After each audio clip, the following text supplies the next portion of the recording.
lang po.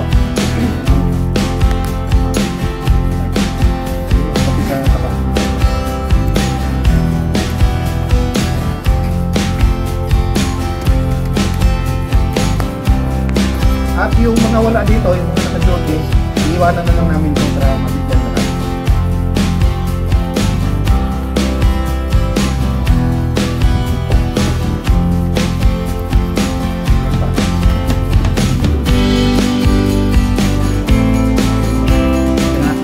So yan, yung Biblia po na ito dapat hindi lang po ibigay namin sa inyo yan. Dapat pinabasa.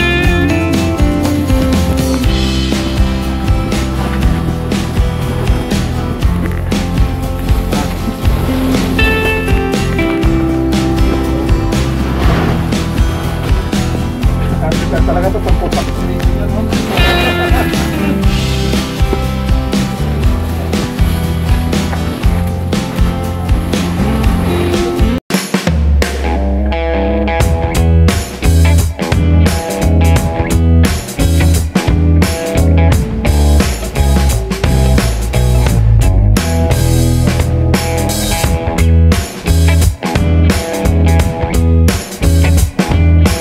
Isang mapagpalang araw po sa ating lahat. Ito ang RC Lagalag TV. Mga kalagalag, panibagong araw, panibagong vlog at panibagong adventure na naman ang ating gagawin sa araw na ito. Mga kalagalag, kung bago ka pa lang sa ating channel, huwag mong kalimutan na mag-like, share, subscribe at pindutin mo na rin yung notification bell para lagi kang updated sa mga video kong i-upload. At ngayong araw mga kalagalag, tayo ay narito ngayon sa Labni Patrol Base. Dito po ito sa Barangay Labni, San Jose, Tarlac. Ayan. So, kampo po ito ng mga Katgo mga kalagalag at tayo po ay narito upang handugan po sila ng simpleng regalo na kaloob po para sa kanila. At sama-sama tayo na magbigay ng handog para sa ating mga Katgo. Ayan. So, let's go! Pray muna tayo. Sige po, magandang umaga po sa inyong lahat. Bago po tayo magpatuloy sa gawain pong ito ay gusto ko po munang ipakilala po yung sarili ko. So ako po si Brother Kenneth de la Cruz, doktor po since birth. Doktor po ako. So narito po kami para ibahagi po yung yung pagmamahal po ng Panginoon sa bawat isa sa atin. Sige po, tayo po ay manalangin. Ama naming Diyos na pinakamakapangyarihan sa lahat, kami po ay nagpupuri at nagpapasalamat po sa oras na ito na dinako mo po kami, Panginoon, dito sa lugar na ito, Panginoon, upang, Lord, ibahagi ang pagmamahal mo, Panginoon, sa bawat isa sa amin, Panginoon. Lord, alam po namin na bago po kami makarating dito, Panginoon, ay prepare mo na ang dinatnan po namin, Panginoon, dito sa lugar na ito, Panginoon. Maraming salamat po na kayo po ang makita, Panginoon, at kayo lamang po, Panginoon, ang aming pupurihin sa oras na ito, Panginoon. At salamat po sa mga willingness ng heart po, Panginoon, ng mga kapatid na ito.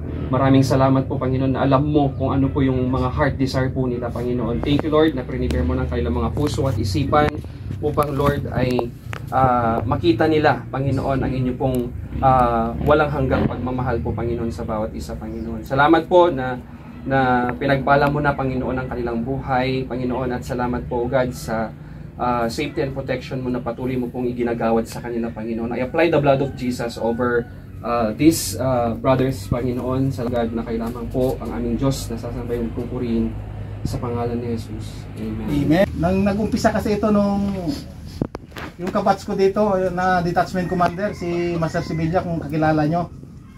Nung yung sponsor natin, naghanap siya ng Katgo detachment na bibigyan ng tulong. Pero nasa jets ko na ako assign nung panahon na yun, hindi pa ako nagre-retiro.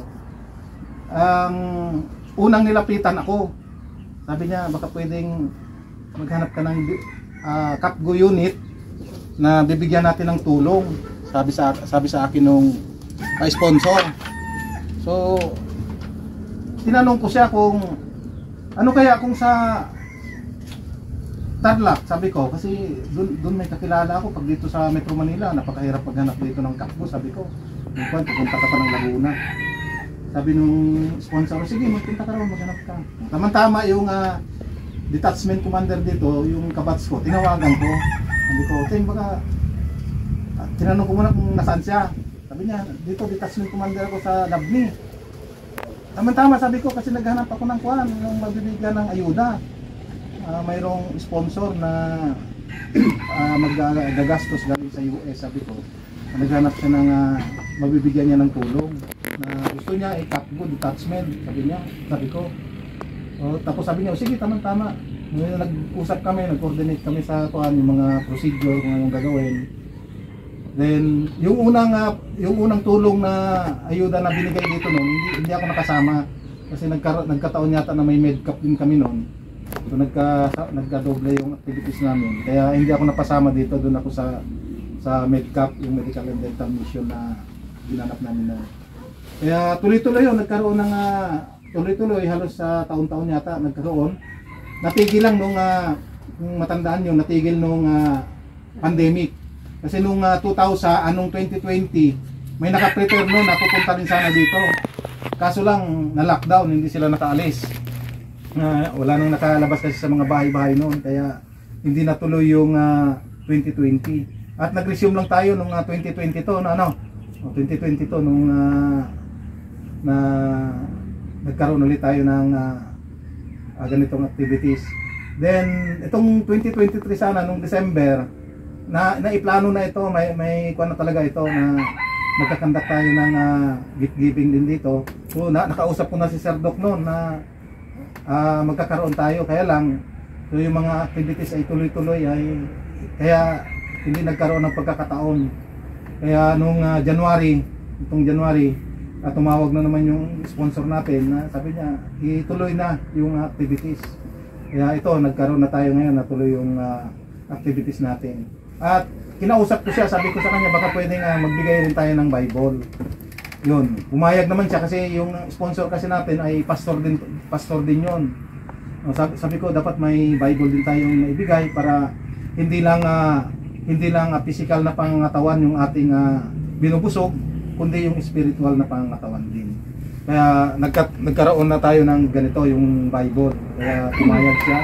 Kaya lahat tayo magkakaroon ng Biblia. Pasa na lang po. Sa iyo yan, pati sa taban.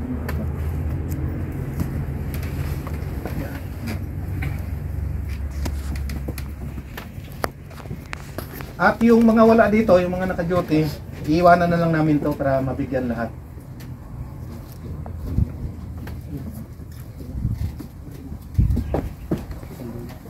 Yan.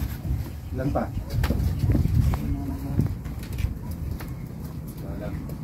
Okay na. So yan, yung Biblia po na ito dapat hindi lang po binigay namin sa inyo yan na i-display lang natin. So dapat binabasa po natin yan. No, intindihin natin yung nakasulat diyan.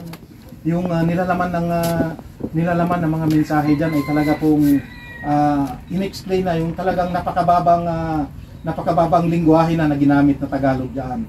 So napakadali na siyang intindihin, hindi kagaya yung mga dating Bible natin na talagang napakahirap intindihin. Kahit Tagalog, mahirap siya intindihin. Pero yung nakasulat diyan ngayon, isinalin yan sa pinakamababaw na lingwahe ng Tagalog. Ayun naman, hindi ko na po pahabahin at ibibigay ko sa inyo si Sir Doc para magbigay po siya sa atin ng mensahe tungkol po sa nilalaman ng Biblia na yan ng ating yung Biblia na hawak nyo ngayon. So pwede nyo na pong buksan yan, tanggalin nyo na po yung mga plastic. At ibigay ko na po si Sir Doc, yung ating pong pastor. Yan po. So ito po ay napakalaking kagalakan po sa amin or sa akin na dinala po kami ng Panginoon po dito para magbahagi po ng kanyang mga salita. And nandito po kami para hindi, yun nga po sabi ni Tatay kanina na hindi po yung yung religion po yung pinupunta po namin dito. So yung ano po namin dito is yung pagmamahal po ni Lord sa bawat isa sa atin. At saka yung dapat magkaroon po tayo ng personal relationship po kay Lord. Kasi yun po yung pinakamahalaga po na meron po tayo. Kasi yung mga bagay na meron po tayo, itong mga bagay na ito, yung mga mawawasak po lahat dyan pagdating ng araw. Pero kailangan po natin i-secure yung spiritual life po natin.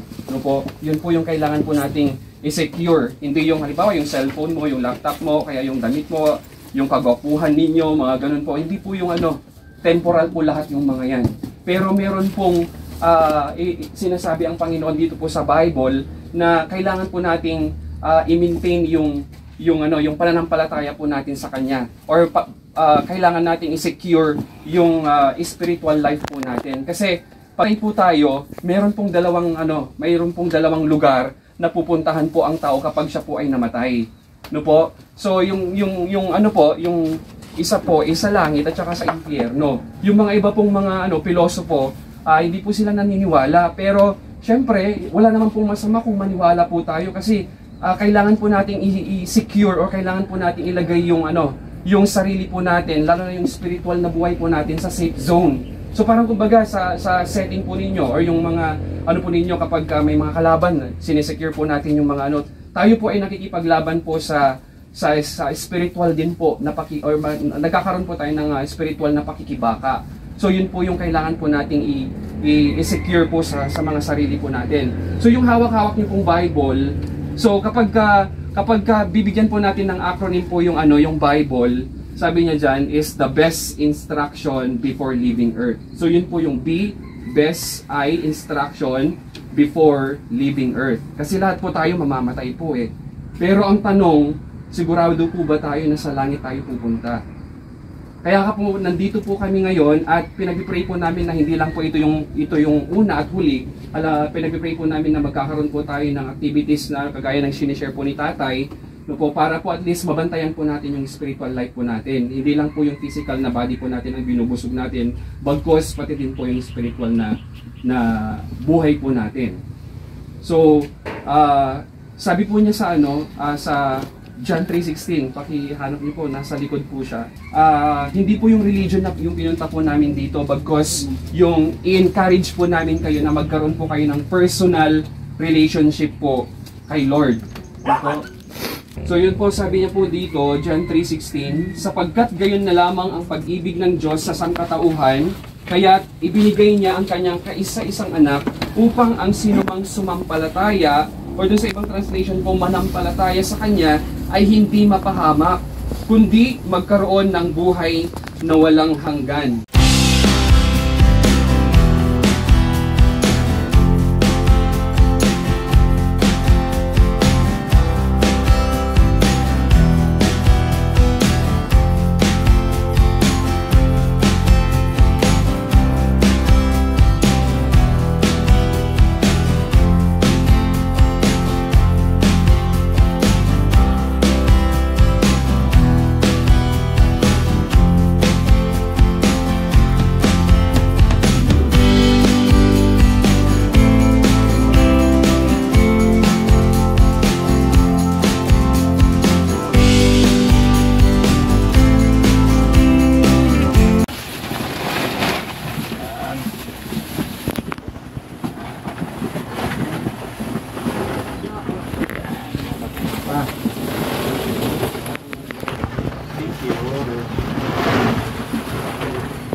Prepare talaga to pag pumpat operation niya, no?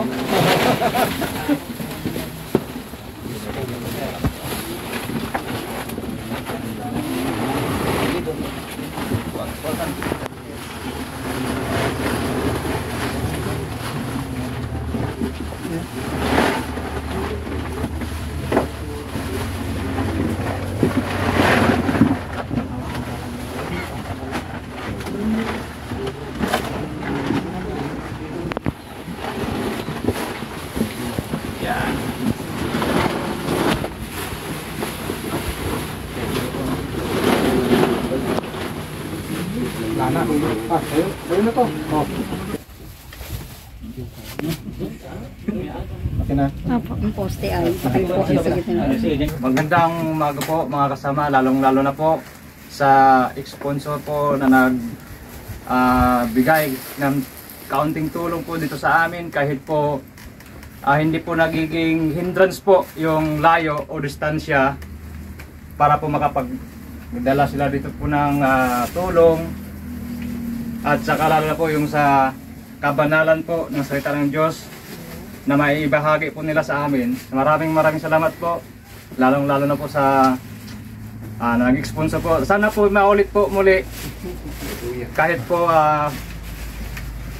siguro kung para ng mapag-usapan po ng ano namin, baka po every Saturday po baka okay. Kahit po, tsaka po kung sino po kayo, maraming salamat at mag-iingat po kayo lagi sa inyong trabaho. Amen. Thank you po. Palakpak. Ayan. Sa Lovely, welcome. Ayan. Kahit sino po papasok, hindi ang nasabi kanina is hindi pinag-uusapan yung religion. Nasa kwan yan. Tanggapin natin kasi isa naman yung nilalapitan natin. Kung sakali na may problema tayo, kung ano, sino-sino nun, isa yung tinatawag natin. Kaya bilang namumuno sa detachment, sa mga kasamahan ko, maraming salamat sa inyo at nabigyan na naman kami ng aral ng Diyos. Sa kon naman sir is ikon ko lang po sa sila sa mga sa every Saturday o Kahit isang oras lang. Para hindi na rin kayo masyadong maabala. ang inaano ko sir is maraming na tumatapat na Activities. kaya kung minsan kulang kami. Kahit ilan lang available, kahit mga 4, 5 at least na. Kahit yung may natira di share natin ng kaunting mensahe ng Diyos. So hindi naman kailangan perfect yung attendance.